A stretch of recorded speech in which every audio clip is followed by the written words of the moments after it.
Chers amis, bonjour. Je suis sur la terrasse près du château de Neuchâtel. Cette terrasse qui surplombe un donjon. Je vais vous montrer un peu.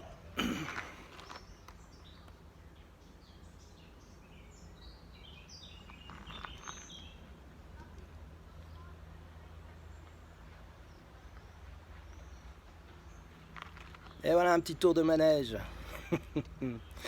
Le temps est moyen aujourd'hui, mais ça va, il fait quand même chaud. On peut quand même aller faire trempette. Et il y avait des International Shorts hier, c'est-à-dire des courts-métrages. Et il faut dire que le format court-métrage est souvent se révèle trop succinct pour proposer un résultat probant. Et c'est souvent le cas avec ces courts-métrages, c'est souvent casse-gueule. Alors, il y avait hier des thématiques qui tournent autour de la figure paternelle, le père, le mari, et un père menaçant, un père fantomatique, une défiance à l'autorité aussi. Il y avait un peu tous ces thèmes dans les 6 courts-métrages internationaux qui étaient proposés hier. Donc je ne vais pas trop aller dans le détail. Je vais vous évoquer La Purcée de Gabriel Nobrega. C'était un dessin animé, c'était le meilleur de la série, j'ai mis 5 sur 6. L'histoire d'une vieille dame avec son chat qui est mal nourri, en très forte sous-nutrition. Et puis, elle n'arrive pas à voir que son chat a besoin de nourriture. Bon, ça a l'air complètement idiot au départ. Mais il y a un voisin qui est un peu amoureux d'elle, un vieux monsieur qui est genre Géo trouve tout. Et il essaye de lui offrir des choses pour séduire cette voisine et il n'y arrive pas. Et finalement, son chat va mourir. Et puis donc elle va le jeter et le voisin va prendre ce chat pour en faire un sac qui va la dévorer. Et puis ensuite, du coup, comme il n'arrive jamais à la séduire, il va faire une espèce de mannequin avec le cadavre de sa voisine. Et puis il va l'installer sur son fauteuil et puis comme ça il a enfin entre guillemets sa fiancée, sauf que bon c'est un espèce de mannequin de paille quoi, un épouvantail.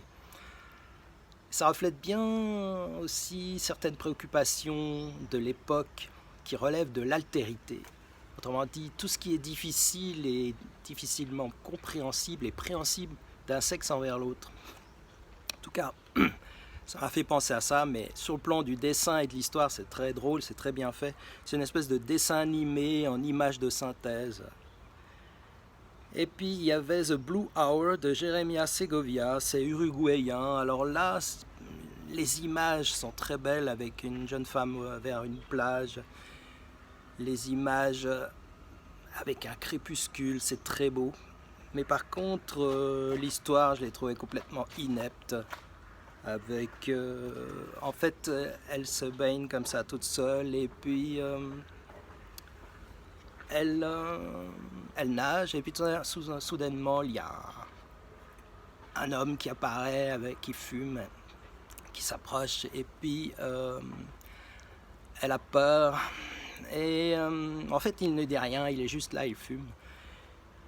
Il attend qu'elle revienne, sans doute, on peut le supposer. Et puis elle commence à avoir peur, elle commence à nager de droite vers la gauche, elle essaye de fuir, mais lui il la suit sur la plage. Il ne va pas, elle ne va pas dans l'eau. Et puis en fait, elle appelle à l'aide, elle a peur. Et puis, alors que bon, alors du coup, elle voit un phare et puis elle s'éloigne. Elle s'éloigne vers ce phare qui suppose de nager longtemps et ça semble assez périlleux. Puis en fait, cet homme mystérieux qui ne dit rien et qui fume, il va y avoir un focus sur lui, donc il va s'en aller. Et puis il va dans une boutique acheter à manger. Ouais, vous voyez, alors c'est typiquement les courts-métrages, c'est très bête. Souvent, il n'y a pas... Mais bon, alors j'ai mis 3 sur 6 parce qu'il y a des très belles images de crépuscule comme ça qui va du clair déjà bien sombre au plus en plus sombre. Et ça, c'était très bien. Et puis, il y avait aussi La machine d'Alex, une histoire de sensualité entre des jeunes femmes et une machine avec des aspects vivants, des tissus vivants. Et ça m'a fait penser à Cronenberg, à Vidéodrome notamment, de David Cronenberg. C'était un peu vain. Et il y avait aussi une histoire bizarre, Ce dit d'un cerf qui quitte son bois, de Salomé Krix. C'était un court-métrage belge avec une communauté française rurale qui assassine ses parents, et il y a une histoire de mue, M-U-E. Mais ce n'est pas vraiment expliqué, donc il y a des parents qui acceptent, d'autres qui résistent. Et ça m'a fait penser à l'âge de cristal, cette société qui tue les gens à partir de 30 ans, sauf que là, dans le court-métrage, c'est des gens âgés. Bon, c'était aussi pas très transcendant. Désolé, je suis sévère, parce que j'en ai trop vu, dans tous les styles, dans tous les genres, donc il faut me pardonner ça, c'est que il en faut beaucoup pour me surprendre. Donc voilà, en gros, ces courts-métrages, c'est intéressant, je vais les voir quand même. On espère toujours la perle rare. Voilà. Ensuite, il y avait Superposition, un film danois. Alors les Nordiques, très souvent, il y a des intrigues bien tarabiscotées, bien léchées. C'est très bien écrit, il y a des rebondissements, les acteurs sont très bons. Il y a vraiment une qualité scandinave. Effectivement, on retrouve ça typiquement dans cette histoire d'un couple de citadins de Copenhague qui en ont ras-le-bol de la ville, du bruit. Ils veulent s'isoler, mais ils ont un jeune garçon avec eux. Et ils sont un peu égoïstes parce qu'ils ne pensent pas que le jeune garçon, lui, il a besoin de sociabilité et de vivre avec ses camarades, avec monsieur et madame tout le monde, pour se construire avant d'être complètement isolé. Il fera ça peut-être à l'âge adulte, comme eux. Bon, ça, c'est la petite parenthèse. Le film n'aborde pas... C'est un peu du sous-lit, c'est un peu du sous-texte que je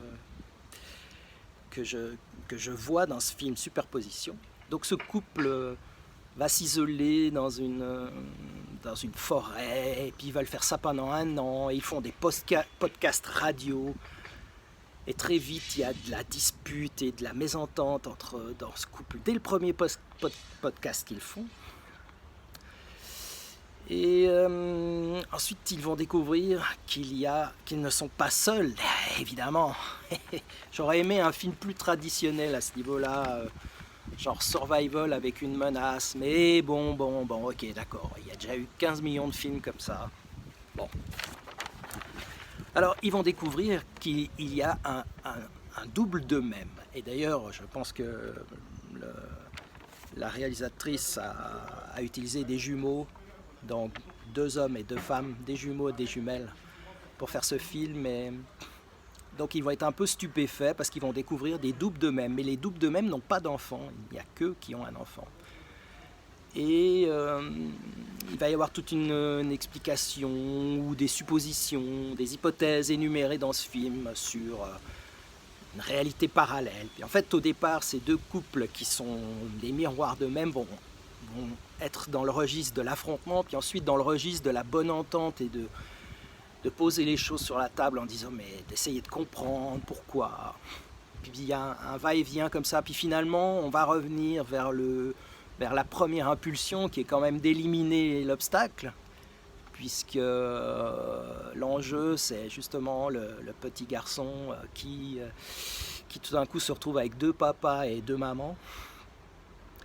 Et puis il y a un mystère dans ce film sur l'existence d'un deuxième enfant, donc qui serait l'exact miroir de l'autre couple. Mais on voit un gant à la fin du film qui est perdu dans la forêt et on peut supposer que le deuxième enfant existe, mais bon, il n'apparaît pas. Ça, c'est intéressant dans le film, c'est sympa. Bon, et puis finalement, malgré tout, le film n'est pas non plus très très transcendant puisqu'on va revenir à la position de départ avec le couple originel qui va revenir dans sa réalité classique et puis surtout ils vont partir et revenir dans leur ville et dans leur vie d'avant avec la ville, le bruit, le stress, le boulot. Donc j'ai mis 3 sur 6, mais enfin c'était pas mal. Ensuite, nous avons eu un drame belge et flamand très poignant, When It Melts. Donc melting, ça veut dire fondre. Et en fait, pourquoi fondre? Parce qu'en fait, l'histoire parle d'une devinette qui est bien connue partout, c'est-à-dire l'histoire du bonhomme qui se pend avec une flaque d'eau sous ses pieds et puis il faut deviner comment il a fait pour se pendre. Et en fait, il s'agit d'un cube de glace qui fond. Mais ça, c'est, disons, les devinettes qui sont parfois pas très en corrélation avec le réel. Et malgré tout, dans le film, on va voir l'histoire très poignante d'une jeune femme qui va faire ça. Et donc c'est très dramatique. Et en fait, elle vit avec sa sœur. Et on voit une personne plutôt asociale. Elle n'arrive pas à se lier avec les autres et très difficilement avec les garçons d'ailleurs.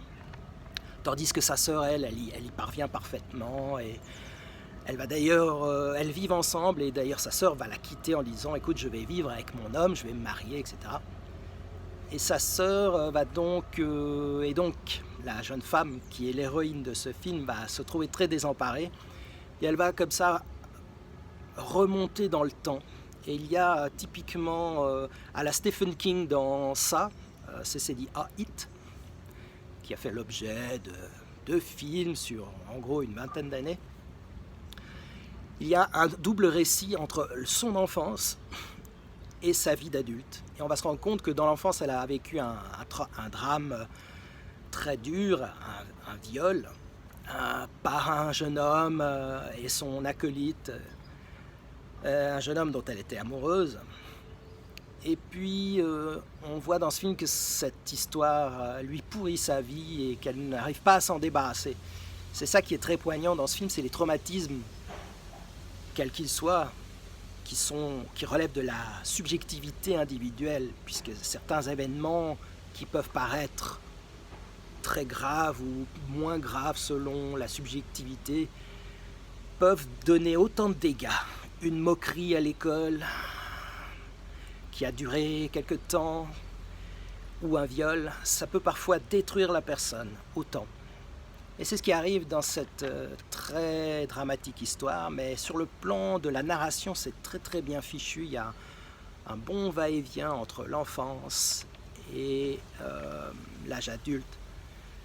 Et cette donc, jeune femme qui a été violée, elle va venir dire à ses bourreaux, à ses anciens bourreaux, qu'elle est très mal et elle atterrit dans une fête dont un de ses violeurs organise une fête d'anniversaire et d'hommage à son frère, et puis elle va débarquer là, elle va prendre le micro et puis elle va raconter son histoire et ça va être un peu glaçant comme ça. Mais on va l'empêcher d'aller jusqu'au bout. Le jeune homme, au bout d'un moment, il intervient en lui disant « Tu peux pas... » Sous-entendu, tu peux pas tout déballer la vérité. Alors, c'est très dramatique parce qu'après, elle se suicide en fait avec ce cube. Donc, chez un des deux, chez l'autre violeur en fait. Donc une histoire très dure, très poignante, très beau film, un drame très très bien ficelé qui est tiré d'une œuvre écrite. Hein, c'est souvent le cas, les très bons films. À la base, souvent il y a l'effort littéraire savant et bien ficelé. When It Melts, je vous le recommande, j'ai mis 5 sur 6. Et ensuite, on a fini par une gaudriole, Mad Fate, un film de Hong Kong. Alors, qui est présenté, là, le marketing du NIF, hein, qui est présenté comme un polar avec un bonhomme qui dit la bonne aventure. Donc là, déjà, on se dit, il y a une dichotomie entre le polar tel qu'il devrait être, sombre et noir et plein de sang et de problèmes. Et de la gaudriole, comme je vous en parlais pour les premiers jours du NIF, cette dichotomie culturelle incompréhensible, non préhensible. Donc on a un film comique en fait. Pour eux peut-être c'est du premier degré, mais moi quand je vois ça je me dis bon c'est un film comique nul, pas drôle. Mad Fate. Donc je suis parti au bout de 45 minutes, voilà.